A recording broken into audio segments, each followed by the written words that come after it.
ನಮಸ್ಕಾರ ವೀಕ್ಷಕರೇ, ನಾನು ನಿಮ್ಮ ಪ್ರೀತಿಯ ಡಾಕ್ಟರ್ ಸಂಹಿತಾ ಉಪಾಧ್ಯಾಯ. ಎಲ್ಲರೂ ಕ್ಷೇಮವಾಗಿದ್ದೀರಾ, ಆರೋಗ್ಯವಾಗಿದ್ದೀರಾ ಎಂದು ಭಾವಿಸ್ತೇನೆ ವೀಕ್ಷಕರೇ. ಸೊ ಎಲ್ರಿಗೂ ಕೂಡ ಒಂದು ಶುಭ ದಿನವನ್ನು ಕೋರ್ತಾ ಇವತ್ತಿನೊಂದು ಟಾಪಿಕನ್ನು ಸ್ಟಾರ್ಟ್ ಮಾಡೋಣ.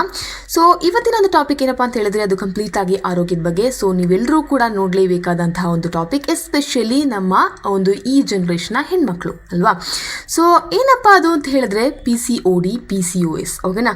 ಸೊ ಎಲ್ಲ ಒಂದು ಹೆಣ್ಮಕ್ಳಲ್ಲೂ ಈ ಒಂದು ಕೊರತೆನ ನಾವು ಕಾಣ್ತಾ ಇದ್ದೇವೆ. ಸೊ ಈ ಒಂದು PCOD ಹಾಗೂ PCOSನಿಂದ ತುಂಬ ಹೆಣ್ಮಕ್ಳು ಬಳಲ್ತಿದ್ದಾರೆ. ಅವರಿಗೆ ಇದಕ್ಕೊಂದು ಕರೆಕ್ಟ್ ಆದ ಪರಿಹಾರ ಸಿಗ್ತಾ ಇಲ್ಲ. ಸೊ ಇವತ್ತಿನ ಒಂದು ವಿಡಿಯೋದಲ್ಲಿ ಇದಕ್ಕೆ ಒಂದು ರಾಮಬಾಣವನ್ನು ತಂದಿದ್ದೇನೆ. ನೀವೆಲ್ಲರೂ ಕೂಡ ಈ ಒಂದು ವಿಡಿಯೋನ ಕಂಪ್ಲೀಟಾಗಿ ನೋಡಬೇಕು ಅಂತ ಹೇಳ್ತಾರೆ. ಸೊ ಮೆಜಾರಿಟಿ ಹೆಣ್ಮಕ್ಳಲ್ಲಿ ಕಂಡುಬರುವಂತಹ PCOD PCOS ಅನ್ನೋದ್ರ ಬಗ್ಗೆ ಮಾತಾಡ್ತೇನೆ, ಓಕೆನಾ. ಸೊ ಇದಕ್ಕೆ ಏನಪ್ಪ ಪರಿಹಾರ ಅನ್ನೋದ್ರ ಬಗ್ಗೆ ಮುಖ್ಯವಾಗಿ ಮಾತಾಡಲಿಕ್ಕೋಸ್ಕರ ಈ ಒಂದು ವಿಡಿಯೋನ ಮಾಡ್ತಾ ಇದ್ದೇನೆ. ಸೊ ಇದಕ್ಕೆ ಏಕೈಕ ಪರಿಹಾರ ಅಂತ ಹೇಳಿದ್ರೆ ಅದು ಸೀಡ್ ಸೈಕ್ಲಿಂಗ್. ಸೊ ಏನಿದು ಸೀಡ್ ಸೈಕ್ಲಿಂಗ್ ಅದ್ರ ಬಗ್ಗೆ ಕಂಪ್ಲೀಟ್ ಆಗಿ ಮಾತಾಡ್ತೇನೆ. ಸೊ ಮೇ ಬಿ ಇದು ಪಾರ್ಟ್ 2 ಆಗ್ಬೋದು, ಬಿಕಾಸ್ ತುಂಬಾನೇ ಮಾತಾಡೋಕೆ ಇದೆ, ಓಕೆನಾ. ಸೊ ನನಗೆ ತುಂಬ ದಿನಗಳಿಂದ ಇದನ್ನು ಮಾಡ್ಕೋಬೇಕು, ಈ ಒಂದು ವಿಡಿಯೋನ ಹೇಳ್ಕೋಬೇಕು, ಎಲ್ಲರಿಗೂ ಹಂಚ್ಕೋಬೇಕು ಅಂತ ಹೇಳ್ತಾನೆ ಇದ್ದೆ. ಬಟ್ ಟೈಮ್ನ ಅಭಾವ, ಈ ಒಂದು ಸಮಯದ ಅಭಾವ ಏನಿದೆ ಇದರಿಂದ ನನಗೆ ಇದಕ್ಕೆ ಸಾಧ್ಯವಾಗ್ತಾ ಇರಲಿಲ್ಲ. ಹಾಗಾಗಿ ಇವತ್ತು ಟೈಮನ್ನು ಸರಿಪಡಿಸ್ಕೊಂಡು ಈ ಒಂದು ವಿಷಯಗಳಿಗೋಸ್ಕರ ಈ ಒಂದು ವಿಡಿಯೋನ ಮಾಡ್ತಾ ಇದ್ದೇನೆ. ಖಂಡಿತವಾಗ್ಲೂ ನೀವೆಲ್ಲರೂ ಈ ವಿಡಿಯೋನ ನೋಡಲೇಬೇಕು. ಯಾರೆಲ್ಲ ಈ ಒಂದು PCOD ಹಾಗೂ PCOSನಿಂದ ಬಳಲ್ತಿದ್ದೀರೋ ಹೆಣ್ಮಕ್ಳೇ, ಇದು ನಿಮಗೆ ರಾಮಬಾಣವಾಗುತ್ತೆ. ಈ ಒಂದು ಸೀಡ್ ಸೈಕ್ಲಿಂಗ್ ಖಂಡಿತವಾಗ್ಲೂ ನಿಮ್ಮ ಈ ಒಂದು PCOD ಹಾಗೂ PCOS ಮಾಯವಾಗುತ್ತೆ, ಓಕೆನಾ. So irregular period, hormonal imbalance, thyroid, ಬಂಜೆತನ, ಈ ಎಲ್ಲ ಕಾಯಿಲೆಗಳಿಂದ ಇತ್ತೀಚಿನ ಹೆಣ್ಮಕ್ಳು ಬಳಲ್ತಿದ್ದಾರೆ. ಇದಕ್ಕೆಲ್ಲ ರೀಸನ್ ಏನಪ್ಪ ಅಂತ ಹೇಳಿದ್ರೆ ಸ್ಟ್ರೆಸ್ ಆಗಿರ್ಬೋದು, ನಿಮ್ಮ ಲೈಫ್ ಸ್ಟೈಲ್ ಆಗಿರ್ಬೋದು, ಈ ಒಂದು ಲೈಫ್ ಸ್ಟೈಲ್ ರುಟೀನ್ ಆಗಿರ್ಬೋದು, or modification in life style ಆಗಿರ್ಬೋದು, ಓಕೆನಾ. ಸೊ ಇದೆಲ್ಲವೂ ಕೂಡ ನಿಮ್ಮ ಒಂದು ದೇಹದ ಮೇಲೆ ಎಫೆಕ್ಟ್ ಆಗುತ್ತೆ. ನಿಮ್ಮ ದೇಹಕ್ಕೆ ನೀವು ಹೇಗೆ ಆಹಾರವನ್ನು ನೀಡ್ತೀರೋ, ನೀವು ಹೇಗೆ ನಿಮ್ಮ ದೇಹವನ್ನು ಸಂರಕ್ಷಿಸ್ತೀರೋ, ನಿಮ್ಮ ಆಹಾರ ರುಟೀನ್ ಹೇಗಿರುತ್ತೋ, ನಿಮ್ಮ ಲೈಫ್ ಸ್ಟೈಲ್ ಹೇಗಿರುತ್ತೋ ಹಾಗೇನೇ ಇರುತ್ತೆ ನಿಮ್ಮ ಆರೋಗ್ಯ. ಹಾಗೆಯೇ ಇದಕ್ಕೆಲ್ಲ ಒಂದೇ ಒಂದು ಪರಿಹಾರ ಅಂತ ಹೇಳಿದ್ರೆ ಅದು ಸೀಡ್ ಸೈಕ್ಲಿಂಗ್, ಓಕೆನಾ. ಸೊ ಈ ಒಂದು ಸೀಡ್ ಸೈಕ್ಲಿಂಗ್ನ ನೀವು ಫಾಲೋ ಮಾಡ್ತಾ ಇದ್ರಿ, ನಾನು ಹೇಳಿದ ರೀತಿಯಲ್ಲಿ ಈ ಒಂದು ಸೀಡ್ ಸೈಕ್ಲಿಂಗ್ನ ನೀವು ಫಾಲೋ ಮಾಡ್ತಾ ಇದ್ದರೆ ಖಂಡಿತವಾಗ್ಲೂ ನಿಮ್ಮ ಈ ಒಂದು PCOD PCOSಗೆ ಪರಿಹಾರವಾಗುತ್ತೆ. ಸೊ ಫಸ್ಟ್ ಆಫ್ ಆಲ್ ನೀವೆಲ್ಲರೂ ಈ ಒಂದು ಸೀಡ್ ಸೈಕ್ಲಿಂಗ್ ಅಥವಾ ಈ ಒಂದು ಸೀಡ್ ಸೈಕ್ಲಿಂಗಿಂದ ಏನೆಲ್ಲ ಪ್ರಯೋಜನ ಅದ್ರ ಬಗ್ಗೆ ನೀವು ಕೇಳಿರ್ತೀರಾ, ಓಕೆನಾ. ಬಟ್ ಅದನ್ನು ಹೇಗೆ ಫಾಲೋ ಮಾಡಬೇಕು, ನೀವು ಸರಿಯಾದ ಮೆಥಡನ್ನು ಯೂಸ್ ಮಾಡ್ತಾ ಇದ್ದೀರಾ, ಹಾಗೆ ಈ ಒಂದು ಸರಿಯಾದ ಮೆಥಡನ್ನು ಫಾಲೋ ಮಾಡಿದ್ರೆ ಮಾತ್ರ ಈ ಒಂದು ಸೀಡ್ ಸೈಕ್ಲಿಂದ ನಿಮಗೆ ಪರಿಹಾರ ಸಿಗುತ್ತೆ, ಓಕೆನಾ. So what is the right method of seed cycling ಅದರ ಬಗ್ಗೆ ಈ ಒಂದು ವಿಡಿಯೋದಲ್ಲಿ ಹೇಳ್ತೇನೆ, ಓಕೆನಾ. So what is seed cycling, what method you should follow. So ನೀವು ಈ ವಿಡಿಯೋದಲ್ಲಿ ಇದ್ರ ಬಗ್ಗೆ ಸ್ಕಿಪ್ ಮಾಡದೆ ನೋಡಬೇಕು ಅಂತ ಹೇಳ್ತೇನೆ.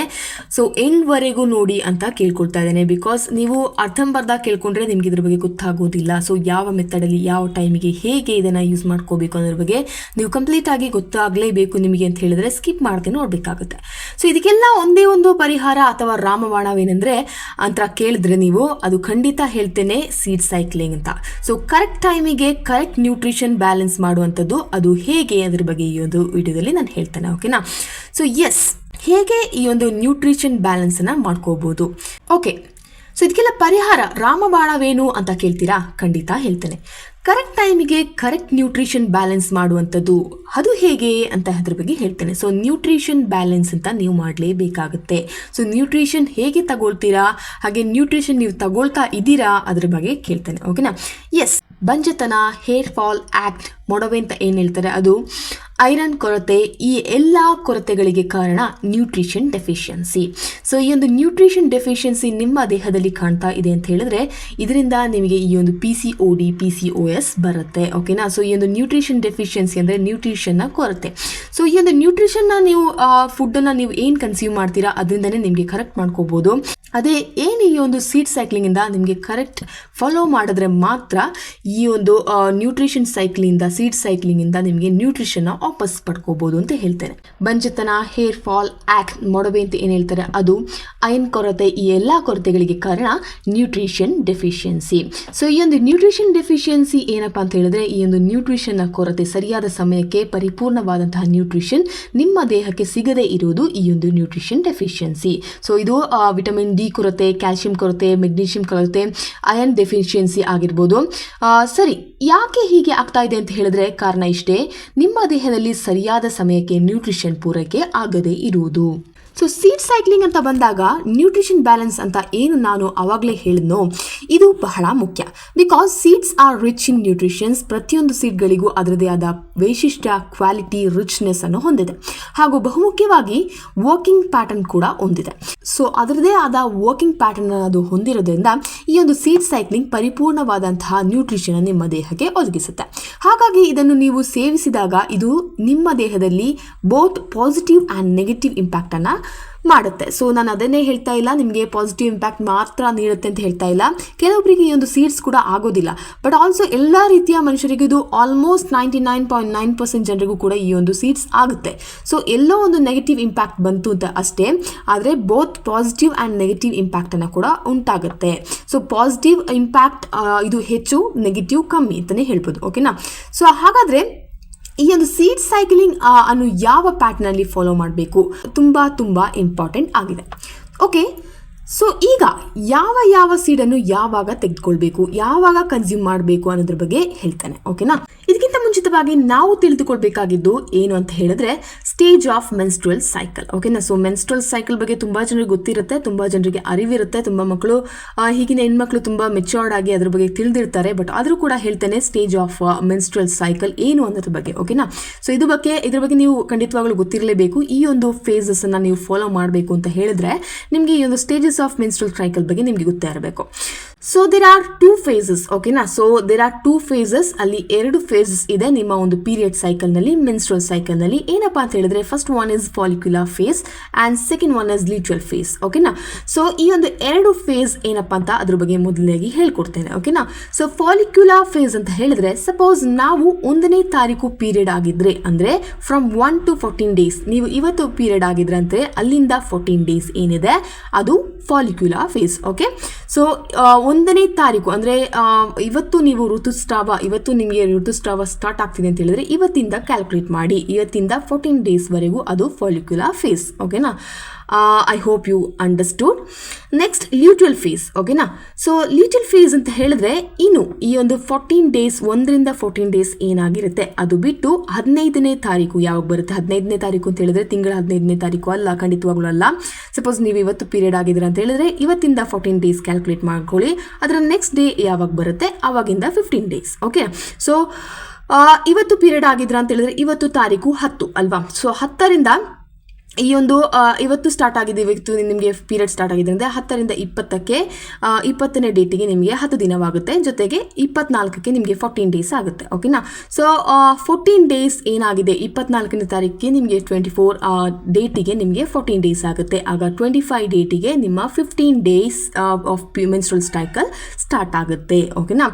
ಸೊ ಲ್ಯೂಟಿಯಲ್ ಫೇಸ್ ಅಂತ ಹೇಳಿದ್ರೆ ಇನ್ನು 15 ಅಂದರೆ 15ರಿಂದ 28 ದಿನಗಳವರೆಗಿನ ದಿನಗಳು ನಾವು ಲ್ಯೂಟಿಯಲ್ ಫೇಸ್ ಅಂತ ಕರಿತೇವೆ. ಸೊ ಈ ಪೀರಿಯಡ್ ನಲ್ಲಿ ನಮ್ಮ ದೇಹದಲ್ಲಿ ಓವ್ಯುಲೇಷನ್ ಸಂಬಂಧಪಟ್ಟ ಕಾರ್ಯಗಳು ನಡೀತಾ ಇರುತ್ತೆ. So usually period cycle will be 28 to 30 days, ಅಂದ್ರೆ 28ರಿಂದ 30 ದಿನಗಳಾಗಿರುತ್ತೆ ಮೆಜಾರಿಟಿ ಜನರಿಗೆ. ಸೊ ನಿಮ್ಮ ಪೀರಿಯಡ್ ಸೈಕಲ್ 28 ದಿನಗಳಾಗಿದ್ದರೆ ನೀವು 14+14 ಸೈಕಲ್ ಅಂದರೆ ಅದನ್ನು ಡಿವೈಡ್ ಮಾಡಬೇಕಾಗುತ್ತೆ. 28ನ ಡಿವೈಡ್ ಮಾಡಿದಾಗ 14+14 ಸಿಗುತ್ತೆ. ಈ ಒಂದು ಸೈಕಲ್ನ ನೀವು ಫಾಲೋ ಮಾಡಬೇಕಾಗುತ್ತೆ. ಅಂದರೆ 1 to 14 follicular phase and 15 to 28 ಏನಿದೆ ಇದು ಲ್ಯೂಟಿಯಲ್ ಫೇಸ್ ಆಗಿ ನೀವು ತಗೋಬೇಕಾಗುತ್ತೆ. ಸಪೋಸ್ ನಿಮ್ಮ ಪೀರಿಯಡ್ ಮೆನ್ಸ್ಟ್ರುಯಲ್ ಸೈಕಲ್ 30 days ಆಗಿದ್ರೆ ನೀವು 15+15 ಮಾಡ್ಕೋಬೇಕಾಗುತ್ತೆ. ಡಿವೈಡ್ ಮಾಡಿ 15+15 ಆಗಿ ಅದನ್ನು ಡಿವೈಡ್ ಮಾಡಿ follicular phase and luteal phase ಆಗಿ ತಗೋಬೇಕಾಗುತ್ತೆ. ಓಕೆನಾ? ಸೊ ಇಫ್ ಇನ್ ಕೇಸ್ ಇಲ್ಲಿ ನಿಮಗೆ ಬಂಜೆತನ, heavy weight loss, heavy weight gain, hair fall, acne, irregular period ಆಗ್ತಾ ಇದ್ರೆ ಅದನ್ನು ನ್ಯೂಟ್ರಿಷನ್ ಡೆಫಿಷಿಯನ್ಸಿ ಅಂತ ಕರೀತಾರೆ.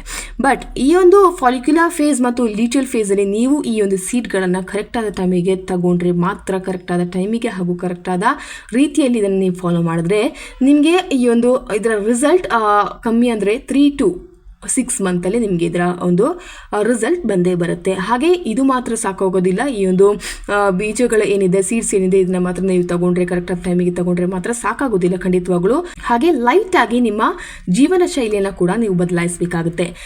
ಒಂದು ದಿನಕ್ಕೆ ಒಂದು 1/2 hour to 1 hour ವ್ಯಾಯಾಮ ಬೇಕಾಗುತ್ತೆ.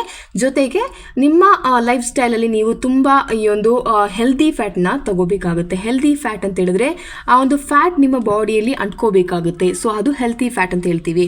ಸೊ ಈ ಒಂದು ತುಂಬ ಕರಿದ ಎಣ್ಣೆ ಎಂದು ಕರಿದ ತಿಂಡಿಗಳಾಗಿರಲಿ, ಎಣ್ಣೆಯಲ್ಲಿ ತುಂಬ ಈ ಒಂದು ಪಿಜ್ಜಾ ಏನಿದೆ, ಬರ್ಗರ್ ಏನಿದೆ, ಈ ಒಂದು ಫ್ರೆಂಚ್ ಫ್ರೈಸ್ ಏನಿದೆ, ಚಿಪ್ಸ್ ಏನಿದೆ, ಇದನ್ನೆಲ್ಲ ನೀವು ತಿಂತೀರಾ, ಕನ್ಸ್ಯೂಮ್ ಮಾಡ್ತೀರಾ. ತಿನ್ನಕ್ಕೆ ಅಷ್ಟೇ ಚೆನ್ನಾಗಿದೆ, ಆದರೆ ನಿಮ್ಮ ದೇಹದಲ್ಲಿ ಒಂದಿಷ್ಟು ಬೆಳವಣಿಗೆನ ಅದು ಮಾಡೋದಿಲ್ಲ. ಹಾಗಾಗಿ ನೀವೇನು ಮಾಡಬೇಕು, ಈ ಒಂದು ಫುಡ್ಗಳ ಕನ್ಸ್ಯೂಮ್ ಏನು ಮಾಡ್ತೀರಾ ಅದನ್ನು ಮಂತ್ಲಿ ಒನ್ಸ್ ಏನಾದರೂ ತಿನ್ನಬೇಕು ಅಂತ ಅನಿಸಿದ್ರೆ ಮಾತ್ರ ತಿನ್ಕೋಬೋದು.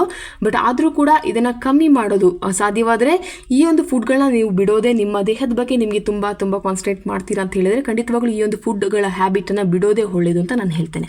ಸೊ ಹಾಗಾಗಿ ಒಳ್ಳೆಯ ಒಂದು ಫುಡ್ ಅಭ್ಯಾಸನ ಕೂಡ ಇಟ್ಕೊಳ್ಳಿ, ಹೆಲ್ದಿ ಲೈಫ್ ಸ್ಟೈಲ್ನ ಇಟ್ಕೊಳ್ಳಿ, ಓಕೆನಾ. ಸೊ ಚೇಂಜ್ ಮಾಡ್ಕೋಬೇಡಿ, ಒಳ್ಳೆ ಲೈಫ್ ಸ್ಟೈಲ್ ಇಟ್ಕೊಂಡು ಒಳ್ಳೆ ವ್ಯಾಯಾಮ ಮಾಡಿ, ಒಂದು ಹಸಿ ಸೊಪ್ಪು ತರಕಾರಿಗಳನ್ನ ತಿನ್ನಿ, ಜೊತೆಗೆ ಈ ಒಂದು ಸೀಡ್ಸ್ಗಳನ್ನ ಕರೆಕ್ಟ್ ಆದ ಟೈಮಿಗೆ ತಗೊಳ್ಳಿ.